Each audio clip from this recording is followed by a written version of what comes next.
세상에는 참 이상한 일들이 많습니다. 평생 착하게만 살면 복이 온다는데 어떤 이에게는 그 복이 참으로 더디게만 찾아옵니다. 제 인생도 그랬습니다. 경부고속도로 빗길 위에서 20년을 보냈네요. 25톤 트럭, 이 거대한 쇳덩어리가 제 유일한 집이자 친구입니다.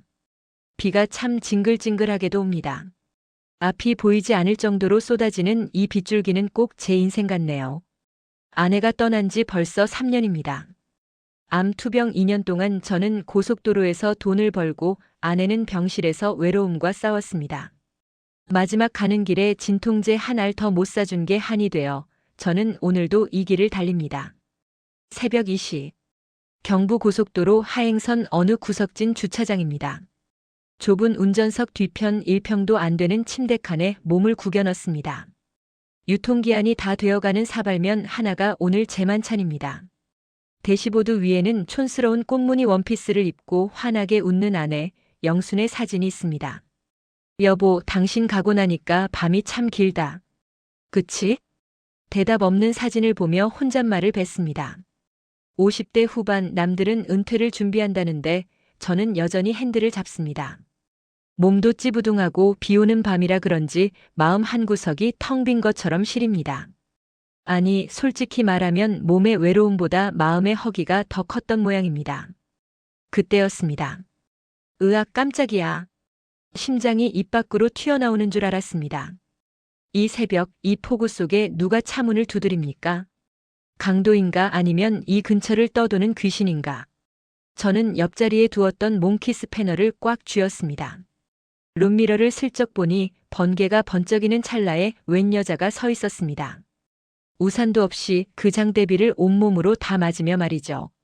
조심스럽게 창문을 아주 조금 내렸습니다. 훅 끼쳐오는 건 비릿한 빗물 냄새와 코를 찌르는 진한 화장품 향기였습니다. 꽃무늬 원피스를 입은 여인. 빗물에 젖은 얇은 천이 몸에 착 달라붙어 실물보다 더 위태로워 보였습니다. 나이는 40 후반쯤 되었을까요? 얼굴은 창백한데 입술만 쥐 잡아먹은 듯 빨갛더군요. 누구쇼? 이 새벽에 무슨 일인데 이러는 거요? 제 물음에 여자가 젖은 얼굴을 들이밀었습니다. 눈동자가 흔들리고 있었습니다. 추워서 떠는 건지 아니면 다른 이유가 있는 건지. 여자가 제 눈을 빤히 쳐다보더니 입술을 깨물며 아주 작게 속삭였습니다. 사장님, 저 3만 원에 다 해드릴게요. 3만 원. 순간 제 귀를 의심했습니다. 요즘 세상에 3만 원이라니요. 바카스 아줌마들도 그 돈엔 안 움직인다는 소리를 들었는데 이 여자는 지금 제게 헐값을 제시하고 있었습니다. 3년 동안 독수 공방한 호라비의 가슴이 철렁 내려앉았습니다. 빗소리는 더 거세지고 여자의 젖은 실루엣이 제 본능을 자극했습니다. 3만 원이면 뭘 해준다는 건데? 나도 모르게 튀어나온 비겁한 말이었습니다. 여자는 고개를 숙이며 대답했습니다. 사장님 하라는 거 다 할게요. 시키는 거 다. 제발 문 좀 열어주세요. 하라는 거 다 하겠다니. 그 말에 제 머릿속 퓨즈가 끊어진 것 같았습니다. 귀신이면 어떻고 나쁜 여자면 어떻습니까? 오늘 밤 이 적적함에 미치기 일보 직전인데 저는 결국 철컥 잠금 장치를 풀었습니다. 여자가 기다렸다는 듯 조수석으로 올라탔습니다. 좁은 트럭 안은 순식간에 눅눅한 비냄새와 여자의 살냄새로 가득 찼습니다. 여자는 몸을 웅크린 채 덜덜 떨고 있었습니다. 히터를 틀어주며 곁눈질로 훑어봤죠. 고생은 좀 한 것 같아도 이목구비가 꽤 고운 여자였습니다. 고맙습니다. 정말 고맙습니다, 사장님. 고마운 건 됐고. 3만 원이면 된다고 했죠? 여기서 할 거요? 아님 조용한 데로 갈까? 저는 일부러 노골적으로 물었습니다. 어차피 돈으로 산 관계니까요. 그런데 여자가 대답이 없습니다. 자꾸 백미러를 힐끔거리며 누군가에게 쫓기는 사람처럼 안절부절 못하더군요. 그러더니 주머니에서 젖은 1,000원짜리 몇 장을 꺼내려다 멈칫했습니다. 그때였습니다. 실내등 불빛 아래 여자의 얇은 소매 안쪽으로 붉은 액체가 배어나오는 걸 봤습니다. 빗물이 아니었습니다. 그건 분명히 피였습니다. 이봐요, 거기 피 나는데? 다친 거 아니오? 제 말에 여자의 눈동자가 지진이라도 난 듯 흔들렸습니다. 여자는 황급히 상처를 가리며 제 쪽으로 몸바짝 붙었습니다. 아까와는 전혀 다른 생존을 위한 공포가 서린 눈빛이었습니다. 아니에요. 사장님, 제발 출발해요. 빨리요. 그놈들이 오고 있어요. 그 순간 직감했습니다. 아, 내가 오늘 밤 건드려선 안 될 위험한 사연에 발등이 찍혔구나. 하지만 이미 주사위는 던져졌습니다. 25톤 트럭의 엔진이 거칠게 울부짖었습니다. 저는 엑셀을 밟았습니다. 비명 지르는 타이어 소리와 함께 우리는 어둠 속으로 질주하기 시작했습니다. 3만 원에 모든 걸 팔겠다는 여자와 그 여자를 태운 늙은 기사의 위험한 동행. 우리의 밤은 이제 겨우 시작이었습니다. 사람이 제일 무서울 때가 언제인지 아십니까? 귀신을 봤을 때도 호랑이를 만났을 때도 아닙니다. 바로 내가 감당할 수 없는 사건의 소용돌이에 발을 담갔다는 걸 깨달은 순간이죠. 지금 제 옆에 앉아 숨을 죽이고 있는 이 여자처럼 말입니다. 25톤 트럭이 빗길을 가르며 본선으로 합류합니다.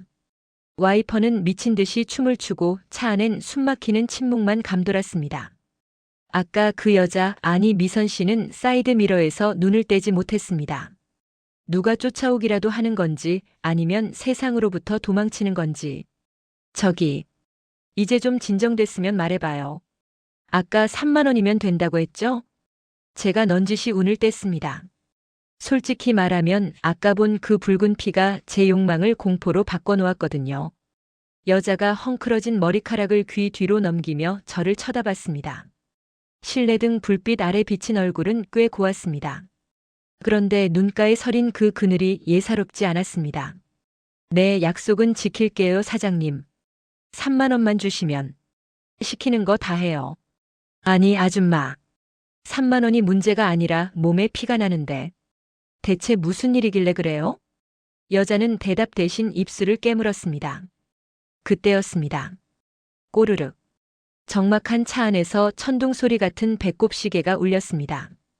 여자의 얼굴이 순식간에 홍당무처럼 빨개지더군요.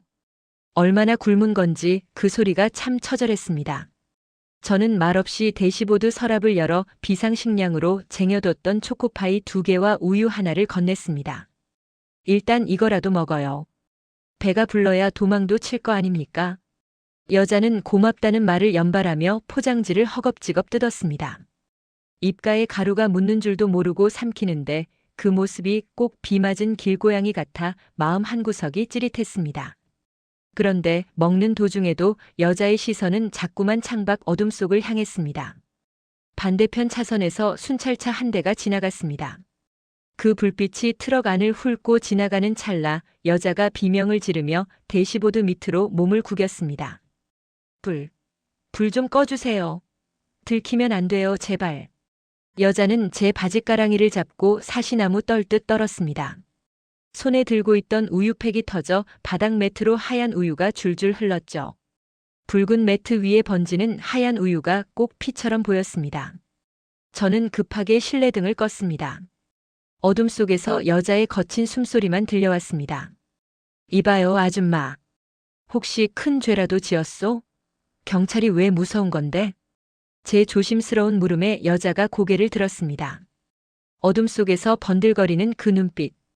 아까의 겁먹은 눈빛과는 달랐습니다. 뭔가 결심한 듯 도끼가 서린 눈이었습니다. 사장님, 묻지 마세요. 알면 사장님도 다쳐요. 소름이 쫙 돋더군요. 여자는 갑자기 자세를 고쳐 앉더니 젖은 꽃무늬 원피스의 지퍼 쪽으로 손을 가져갔습니다. 밥값은 해야죠, 사장님. 불 꺼졌으니까. 지금 해요. 칙. 좁은 차 안에서 지퍼 내려가는 소리가 어찌나 크게 들리던지 고막을 찢는 것 같았습니다. 3년 동안 여자 근처에도 못 가본 호라비에게 이건 거부하기 힘든 유혹이었습니다. 저는 핸들을 급하게 꺾어 비상주차대에 차를 세웠습니다. 헤드라이트를 끄니 세상엔 오직 빗소리만 남았습니다. 여기서 할까요? 여자가 떨리는 목소리로 물으며 어깨를 살짝 비틀었습니다. 원피스가 스르르 흘러내리며 하얀 어깨가 드러났습니다. 저는 마른 침을 삼키며 도대체 무슨 마음이었는지 다시 실내등을 켰습니다. 제대로 보고 싶었나 봅니다. 하지만 불이 켜지는 순간 저는 비명을 지를 뻔했습니다. 이게 다 뭡니까? 여자의 하얀 속살 위로 시퍼런 피멍 자국들이 지도처럼 그려져 있었습니다. 어깨며 쇄골이며 성한 곳이 없었습니다. 단순히 어디 부딪힌 멍이 아니었습니다. 누군가에게 짐승처럼 짓밟히고 끌려다닌 흔적. 심지어 팔뚝 안쪽에는 담배로 지진 듯한 동그란 화상 자국까지 선명했습니다. 죄송해요. 보기 흉하죠. 불 끄고 하면 안 보이니까 제발요 사장님. 여자가 울먹이며 제 손을 자기 가슴 쪽으로 끌어당겼습니다.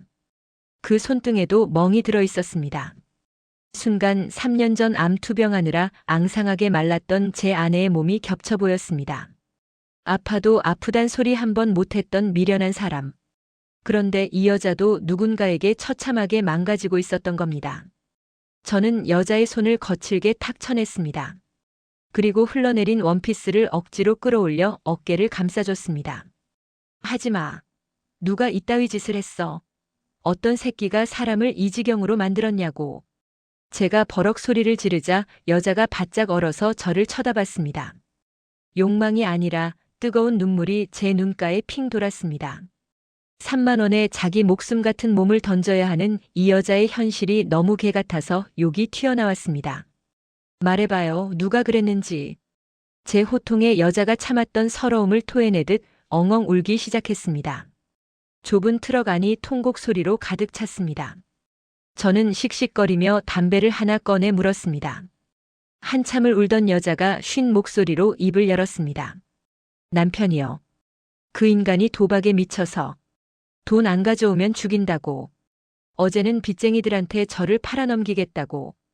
그제야 모든 게 이해가 갔습니다. 왜 비 오는 밤 맨발로 뛰쳐나왔는지, 왜 3만 원에 목숨을 걸었는지. 그녀에게 3만 원은 화대가 아니라 이 지옥에서 탈출할 유일한 동아줄이었던 겁니다. 저는 피우던 담배를 창밖으로 던져버렸습니다.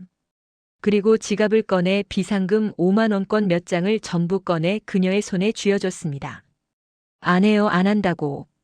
옷 제대로 입어요. 부산 간다고 했죠? 내가 데려다 줍니다. 저는 다시 시동을 걸었습니다. 엔진 소리가 우렁차게 울리는데 제 가슴도 같이 울리는 것 같았습니다. 하지만 그때는 몰랐습니다. 제가 뿌리친 그 지옥의 주인이 벌써 우리 뒤를 바짝 쫓고 있었다는 사실을요. 죽음보다 무서운 게 뭔지 아십니까? 바로 도망쳐온 지옥이 내 발 뒤꿈치까지 쫓아왔다는 걸 깨닫는 순간입니다. 빗길을 가르는 25톤 트럭의 불빛이 오늘따라 유난히 위태롭게 흔들리고 있었습니다. 제 옆에 앉은 미선 씨는 이미 넋이 나간 사람처럼 창밖을 응시하고 있었죠. 그때였습니다. 여자의 품 안에서 진동이 울렸습니다. 평화롭던 공기가 순식간에 얼어붙었죠. 미선 씨가 소스라치게 놀라며 구형 폴더폰을 꺼냈습니다. 액정을 확인한 그녀의 얼굴이 시체처럼 하얗게 질렸습니다. 왜 그래요? 누굽니까? 그 인간이에요. 남편. 발신자 표시 제한. 여자의 손이 사시나무 떨듯 흔들렸습니다. 받지 말라고 그냥 꺼버리라고 말하려던 찰나 여자가 공포에 질려 무의식적으로 폴더를 열어버렸습니다.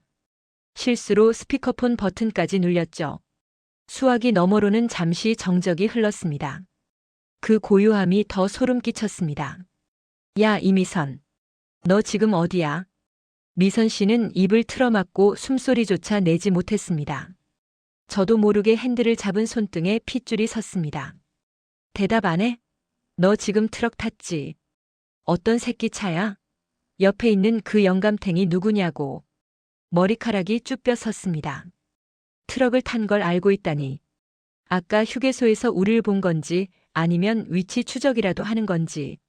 남자의 목소리는 점점 광기로 변해갔습니다. 당장 내리라고, 안 내리면 그 새끼까지 죽여버리겠다고 차마 입에 담지 못할 욕설을 퍼부어댔습니다. 닥쳐. 당신 한 번만 더 전화하면 그땐 경찰서로 갈 줄 알아. 저는 참지 못하고 소리를 질렀습니다. 그리고 냅다 폴더폰을 빼서 창밖 빗속으로 던져버렸습니다. 고속도로 바닥에 내동댕이 쳐진 폰이 박살났겠지만 공포는 깨지지 않았습니다.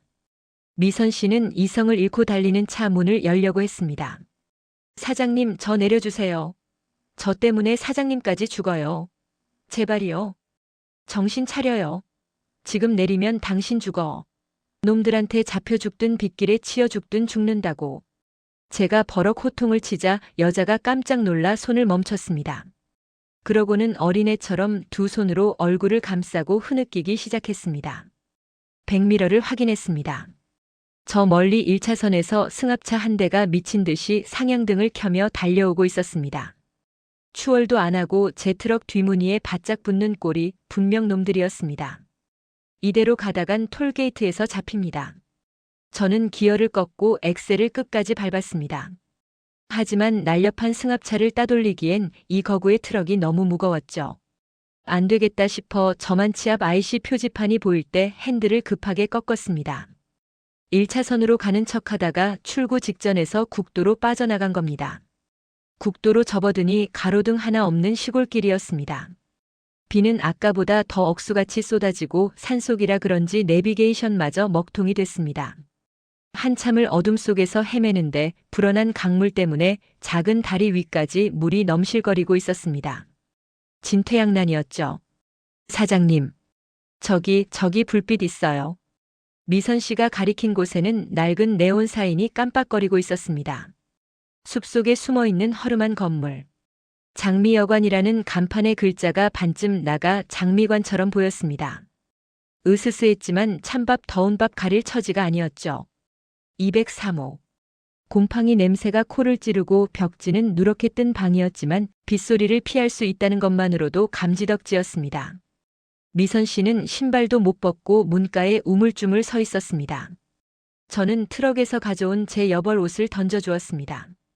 들어가서 씻고 옷부터 말려요. 나는 잠깐 나갔다 올 테니까 문 꼭 잠그고 있고. 편의점에서 사온 컵라면 2개와 소주 1병 그리고 파스와 연고를 들고 돌아왔습니다. 문을 두드리니 안에서 비명 같은 소리가 들리더군요. 나요, 영수요. 그제야 열리는 문틈 사이로 안도하는 여자의 눈빛을 보니 제 마음이 다 짠해졌습니다. 이리 뒤돌아봐요. 약 발라야지. 미선 씨가 주저하다 침대 끝에 앉아 등을 돌렸습니다. 헐렁한 제 티셔츠를 살짝 걷어 올리는데 다시 봐도 처참했습니다. 담배빵 흉터와 시퍼런 멍들. 연고를 짠 손가락을 떨지 않으려고 애쓰며 상처 위에 발랐습니다. 여자는 숨을 죽이고 울고 있었습니다. 사장님, 저한테 왜 이렇게까지 하세요? 시끄러워요. 흉지면 나중에 딸내미 보기 부끄러울 거 아냐. 둘이 앉아 컵라면을 먹는데 참 기분이 묘했습니다. 처음 본 여자와 낡은 여관방에서 라면을 먹고 있다니. 하지만 그게 이상하게도 싫지 않았습니다. 마치 세상에서 가장 긴 밤을 보내본 적 있으신가요? 저는 그날 알았습니다. 시계 바늘이 1분을 넘어가는 게 고행처럼 느껴지는 밤이 있다는 것을요. 여관 방 차가운 문간에 몸을 기댄 채 놈들이 들이닥칠까봐 한숨도 자지 못하고 새벽을 맞았습니다. 어스름한 새벽빛이 들어올 때쯤 침대 쪽을 보니 비어 있었습니다. 이불은 거쳐 있고 미선 씨가 보이지 않았죠. 심장이 덜컥 내려앉았습니다. 설마 그 사이에 놈들에게 끌려간 건가 아니면 나쁜 마음이라도 먹은 건가. 다급하게 화장실 문을 두드렸습니다. 미선 씨, 안에 있어요? 미선 씨. 안에서는 둔탁하게 벽을 치는 소리와 억눌린 울음소리만 들려왔습니다. 저는 참지 못하고 몸으로 문을 들이받았습니다. 쾅 하는 소리와 함께 열린 문 너머로 보인 건 전혀 뜻밖의 광경이었습니다. 피가 낭자할 거라 생각했던 제 눈앞에 미선 씨가 바닥에 쭈그리고 앉아 제 꼬질꼬질한 양말과 땀에 찌든 티셔츠를 빨고 있었습니다. 손마디가 벌개지도록 찬물에 비누질을 하고 있었죠. 아니, 사람 놀라게 여기서 뭐 하는 겁니까? 난 또 나쁜 마음이라도 먹은 줄 알고. 죄송해요, 사장님. 제가 해드릴 수 있는 게 이것밖에 없어서. 빨래라도 해놓고 가려고요. 몸은 상처투성이에 당장 쫓기는 처지면서 고작 컵라면 하나. 얻어먹은 게 고마워서 이 새벽에 손빨래를 하고 있다니. 참 바보같이 착한 여자구나 싶어 콧날이 시큰해졌습니다. 저는 뺐다시피 빨래를 걷어내고 그녀를 일으켰습니다. 됐으니까 얼른 나와요. 해 뜨면 놈들이 더 설칠 텐데 빨리 가야 합니다. 우리는 도망치듯 여관을 빠져나와 다시 부산을 향해 달렸습니다. 1시간쯤 달렸을까요? 저 멀리 부산 톨게이트가 보이는데 분위기가 심상치 않았습니다. 하이패스 차로까지 경찰차들이 막아서고 차들을 한 대씩 세워 검문을 하고 있었죠. 설마 그 인간이 신고한 걸까요? 사장님, 저 내릴게요. 저 때문에 사장님까지 잡혀가면 안 돼요. 미선 씨의 얼굴이 백지장처럼 질렸습니다. 아마 도난 신고나 납치 신고를 했을 겁니다. 지금 조수석에 여자를 태우고 지나가는 건 불 속에 뛰어드는 꼴이었죠. 앞차들이 줄줄이 서고 드디어 우리 차례가 다가왔습니다. 가만히 있어요. 방법이 있으니까. 저는 운전석 뒤편 짐이 잔뜩 쌓인 좁은 침대 칸으로 미선 씨를 밀어 넣었습니다. 두꺼운 겨울 이불을 덮고 그 위에 잡지책과 가방을 어지럽게 흩뿌렸습니다. 겉으로 보기엔 지저분한 짐칸처럼 보이게 말이죠. 수고하십니다. 검문 중입니다. 혹시 오시면서 수상한 승합차나 갓길에 서 있는 여자분 못 보셨습니까? 심장이 터질 것 같았지만 저는 최대한 태연하게 하품을 하며 대답했습니다. 못 봤노라고. 비가 너무 와서 앞도 안 보였다고요. 경찰관은 고개를 끄덕이더니 면허증을 요구했습니다. 그리고 그 예리한 눈빛이 트럭 내부를 훑기 시작했습니다. 제 등줄기에 식은땀이 한 줄기 흘러내렸습니다. 경찰관의 시선이 조수석 옷걸이에 멈췄습니다. 아차, 미선 씨가 입고 왔던 그 젖은 꽃무늬 원피스를 말리려고 걸어둔 걸 깜빡한 겁니다. 선생님, 혼자 운행하신다더니 저 여자 옷은 뭡니까? 금방 젖은 것 같은데. 순간 머릿속이 하얘졌습니다. 여기서 말 한마디 잘못하면 미선 씨는 다시 그 지옥으로 끌려가야 합니다. 저는 룸미러로 경찰관의 눈을 똑바로 쳐다보며 가장 아픈 진심을 꺼냈습니다. 아, 저거요. 집사람 옷입니다. 사모님은 어디 계신데요? 3년 전에 먼저 갔습니다. 오늘이 기일이라. 저 옷 입고 좋아했던 바닷가나 한번 보여주려고 챙겨 나왔는데 비가 와서 좀 젖었. 저는 대시보드 위에 붙은 아내 영순의 사진을 턱짓으로 가르쳤습니다. 경찰관의 시선이 사진 속 아내와 촌스러운 원피스, 그리고 제 주름진 얼굴을 번갈아 봤습니다. 잠시 후 경찰관의 표정이 눈에 띄게 누그러졌습니다. 아, 그러셨군요. 제가 실례했습니다. 사모님이 참 고우시네요. 조심히 가십시오. 톨게이트를 빠져나오자마자 다리에 힘이 풀려 엑셀을 밟을 수가 없었습니다. 죽은 아내가 하늘에서 저를 도운 걸까요? 아니면 미선 씨를 살리라고 길을 열어준 걸까요? 미선 씨, 이제 나와도 돼요. 살았어요. 우리 살았다고. 이불 속에서 나온 미선 씨는 눈물범벅이 된 채 저를 바라봤습니다. 제 아내의 영정 사진을 보며 그녀는 조용히 고개를 숙였습니다. 마치 보이지 않는 은인에게 인사를 건네는 것처럼요. 부산 시내가 멀리 보이기 시작했습니다. 밤새 우리를 괴롭히던 비구름 사이로 아주 가느다란 아침 햇살이 비치고 있었습니다. 다시는 못 올 것 같던 그 아침이 우리 두 사람의 눈앞에 기적처럼 펼쳐지고 있었습니다. 살면서 누군가에게 대가 없이 손을 내밀어 본 적이 언제였던가요? 우리는 늘 주고받는 것에 익숙해져 정작 소중한 정의 온기를 잊고 삽니다. 하지만 그날 부산 앞바다에 짠내 섞인 바람은 제게 가르쳐 주었습니다. 사람을 살리는 건 거창한 구호가 아니라 갓 지은 밥 한 그릇의 마음이라는 것을요.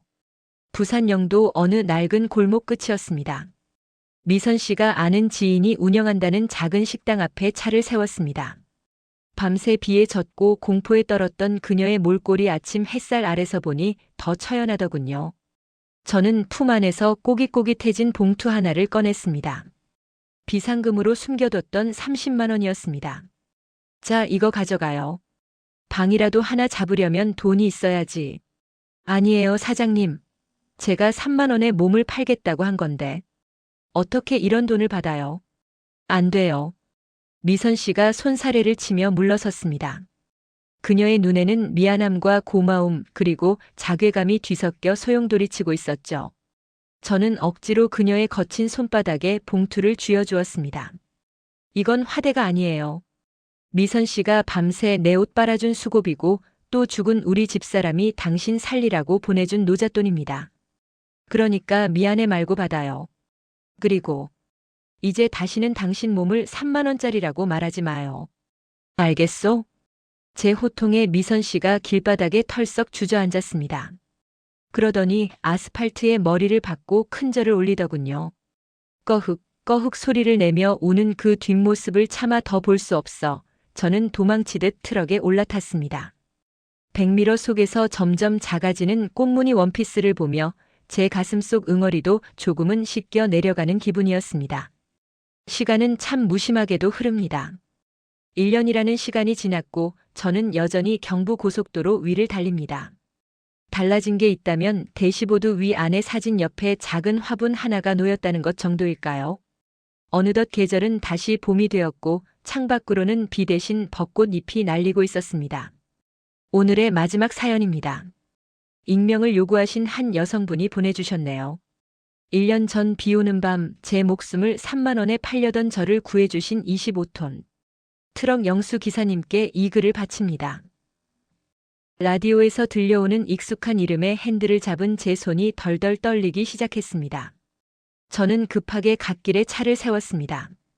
스피커 너머로 들리는 목소리는 떨리고 있었지만 그 어느 때보다 단단했습니다. 사장님 덕분에 저는 지옥에서 벗어나 작은 밥집을 열었습니다. 식당 이름은 사장님 아내분 성함을 따서 영순네 밥상이라고 지었어요. 사장님이 말씀하셨죠?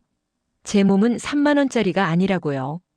이제 저는 매일 아침 사람들에게 따뜻한 밥을 팔며 제 가치를 찾고 있습니다. 사장님, 부산에 오시면 꼭 들러주세요. 사장님 몫의 따뜻한 밥상은 언제나 차려져 있습니다. 눈앞이 뿌얘졌습니다. 핸들에 얼굴을 묻고 한참을 울었습니다. 아내 영순이가 떠난 후 한 번도 느껴보지 못한 뜨거운 온기가 온몸을 감쌌습니다. 제가 구한 건 그 여자가 아니라 어쩌면 갈 곳 잃고 방황하던 제 자신이었을지도 모릅니다. 저는 눈물을 닦고 아내 사진을 보며 환하게 웃어 보였습니다. 그리고 다시 기어를 넣었습니다. 이제 목적지는 정해졌습니다. 지독한 고독의 끝이 아니라 따뜻한 밤 냄새가 기다리는 그곳. 저는 오늘 가장 행복한 기사가 되어 부산으로 향합니다.